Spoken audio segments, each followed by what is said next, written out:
ජෙසුවීටයි දේවදරුවනි මේ මොහොතේ අපි බලන්න යනවා සුද්ධාත්මයන් වහන්සේ ඔබව වෙනස් කරනා වූ කාරණාවල් හතක්. හලෙලූයා.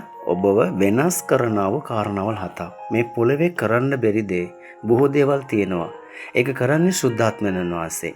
ඒ සුද්ධාත්මයන් වහන්සේ කාරණා හතක් අපි බලන්න යනවා. අපි දන්නවා ක්‍රියා 1:8 කතා කරනවා. පළමු කොට ඔබ සුද්ධාත්මයන් වහන්සේගේ බලය ලබන්න ඕනේ. සුද්ධාත්මයන් වහන්සේගේ බලය ලබා ගත්තේ නැති කෙනෙක් ආනවා නම්, සුද්ධාත්මයන් වහන්සේගේ බලය ලැබපු කෙනෙක් ආනවා නම්, ඔබ හැමෝටම මේ සුද්ධාත්මයන් වහන්සේගේ කාරණා හතක්ම උගන්වනවා. ඔබ ජීවිතේට මේක තැම්පත් කරගන්න ඔබට ආශිර්වාදයක්. පළමු කොට සුද්ධාත්මයන් වහන්සේගේ ආලේපය ඔබ තුළට ආපු ගමන් ඔබ බලය ලබනවා. හලෙලුයා. පළමු කොට බලය ලබනවා. ක්‍රියා 1:8. දෙවැනි කාරණාව රෝම 8:26. සුද්ධාත්මයන් වහන්සේ ඔබට උදව් කරනවා. කොහොමද උදව් කරන්නේ? ඔබ දුර්වල වෙන්න පුළුවන්. ඔබගේ ජීවිතේ සමහරට කලකිරිලා යන්න පුළුවන්. ජීවිතේ එපා වෙලා තැනකට යන්න පුළුවන්. සමහරට ඔබ හැමතිස්සෙම ඔබගේ ජීවිතේ කිසි ප්‍රීතියක් නැතුව හැමදාම එපා වෙච්ච ජීවත් වෙන මොහොතේදී ඔබට උදව් කරනවා. දුර්වල ඔබට ශක්තිය දෙනවා. තුන්වෙනි එක එසායා 59:19. සුද්ධාත්මයන් වහන්සේ බලය තියෙන ශරීරය, ඒ ශරීරය තුළ සුද්ධාත්මයන් වහන්සේ ක්‍රියා කරන නිසා ඒ ශරීරයට විරුද්ධව ඌනියෙන්ද කොඩිවිනෙන්ද මනුෂ්‍යයාගේ බලපෑම්ද අන්ධකාර හඳුරු බලවේග විවිධ කරදර ප්‍රශ්න පීඩාවල් එන මොහොතේදී සුද්ධාත්මයන් වහන්සේ යුද්ධ කරනවා. හලෙලූයා. තුන්වෙනි කාරණාව එසායා 59:19. සුද්ධාත්මයන් වහන්සේ ඔබ උදෙසා යුද්ධ කරනවා. හතරවෙනි කාරණාව සමහර විට ඔබ ගොඩාක් වෙලාවට සමහර කරදර ප්‍රශ්න පීඩාවලට මේ ප්‍රශ්නය වලින් එළියට එන්නේ කොහමද? මේක දැනගන්නේ කොහමද? මේ ගැන මේ ගැන මට හරියට තේරුම් ගන්න විදියක් නැහැ කියලා ඔබ එහෙම තීරණ ගන්න මොහොතේදී සුද්ධාත්මයන් වහන්සේ ඔබ තුළ ඉන්න ඕනේ. මොකද එපීසිය 1:17 කතා කරනවා ප්‍රඥාව ආත්මනාස දෙනවා කියලා. හතරවෙනි කාරණාව ප්‍රඥාව දෙනවා ඔබට. හලෙලූයා. කුමක්ද කරන්න ඕනේ? මොනවද කරන්න ඕනේ? කොයිද යන්න ඕනේ? මේ ගැන කතා කරන්න ඕනේ කොහමද? කාවද හම්බෙන්න ඕනේ? මේ ප්‍රශ්න වලින් එළියට එන්න ඕනේ කොහමද කියන එක ආත්මනාස. හතරවෙනි එක ඔබට ප්‍රඥාව දෙනවා. පස්වෙනි කාරණාව යොහන් 14:26.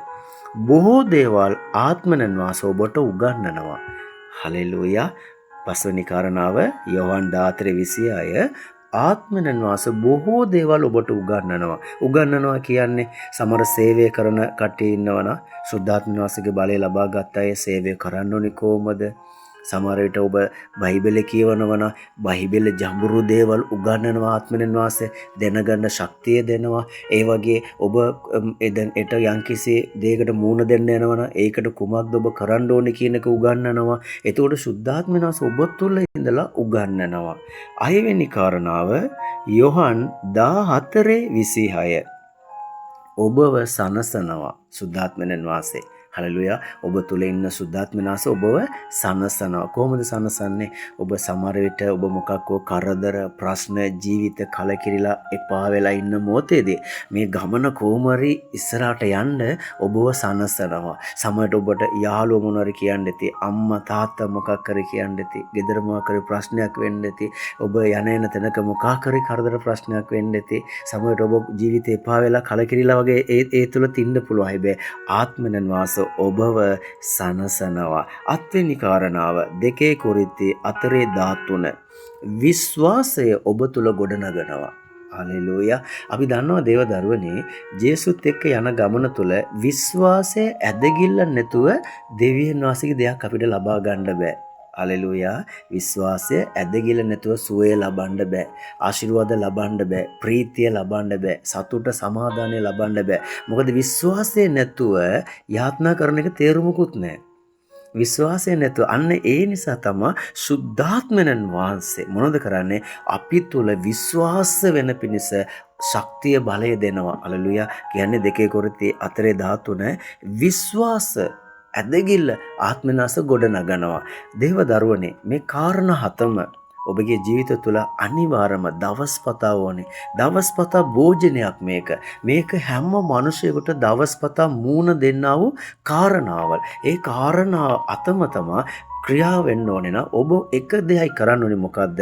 ඔබ සුද්ධාත්මයන් වහන්සේට ඉඩ දෙන්න ඕනේ. හලෙලුයා. මොකද සුද්ධාත්මයන් වහන්සේ ක්‍රියා කරන්න ඉඩ දුන්නොත් තමයි සුද්ධාත්මයන් වහන්සේ ඔබගේ ජීවිතේ ජයග්‍රහණයට අරවන්නේ. සුද්ධාත්මයන් වහන්සේ තමයි ඔබට උගන්වන්නේ. සුද්ධාත්මයන් වහන්සේ තමයි ඔබට ඥානය දෙන්නේ. සුද්ධාත්මයන් වහන්සේ තමයි ඔබ උදෙසා සටන් කරන්නේ. සුද්ධාත්මයන් වහන්සේ තමයි ඔබව සනසන්නේ. සුද්ධාත්මයන් වහන්සේ තමයි ඔබට විශ්වාසය දෙන්නේ. හලෙලුයා. එහෙනම් ඔබ එක දෙයයි කරන්න ඕනේ. මොකද? සුද්ධාත්මයන් වහන්සේට ඉඩ දෙන්න ඕනේ. හලෙලුයා. සුද්ධාත්මයන් වහන්සේ ඔබ මොන සුද්ධාත්මනාසගේ බලය නැති කෙනෙක් ඉන්නවා නම් මේ මොහොතේ මම ඔබට කියන්න කැමතියි. සුද්ධාත්මනාසගේ බලය ඉල්ලන්න අනිවාර්යම. ඉල්ලලා යාත්නා කරන්න. මොකද මේවා ලැබෙන්නේ ඉහලින් තමයි බලය අපිට එන්නේ. ඒ බලය ආපු ගම අපි බලය ලබන්න ඕය. ඒ බලය ලබා ගත්ත ගම මේ හැම කාරණාවලටම සුද්ධාත්මනාස උදව් කරනවා. ඒ වගේ සුද්ධාත්මනාසගේ බලය ලබා ගත්ත කෙනෙක් ආනවනම් මම ඔබට කියන්න කැමතියි. ඔබගේ සැලසුම හරියන්නේ නැහැ. ඔබගේ කැමැත්ත හරියන්නේ නැහැ. ඔබගේ යෝජනාව එකක්වත් හරියන්නේ නැහැ. මොකද ඔබ තුල ඉන්න සුද්ධාත්මනාසර ඔබ ඉඩ දුන්නා නම් සුද්ධාත්මනාසර ඔබට උගන්වයි. සුද්ධාත්මනාස ඔබට මඟ පෙන්වයි. සුද්ධාත්මනාස ඔබ උදෙසා සටන් කරයි. ඔබට ශක්තිය දෙයි. විශ්වාසය ගොඩනගලා දෙයි. ආත්මනාසට ඉඩ දෙන්න ඔබගේ ජීවිතය ආලෝකයම තමයි. හලෙලුයා. ඔබට විරුද්ධව මොන බාධාවල් ආවොත් සුද්ධාත්මනාස යුද්ධ කරා ඉදිරියේ ඉඳලා. එහෙනම් ඔබ හැමෝටම ආත්මනාසගේ මේ කරුණු හත අතම ජීවිතයේ දවස්පතා ගොඩනගා ගන්න ආත්මනාසට ඉඩ දෙන්න ඔබට ආශිර්වාද වේවා. ජේසුස් වහන්සේගේ බලවන්ත නාමයෙන්. ආමේන්.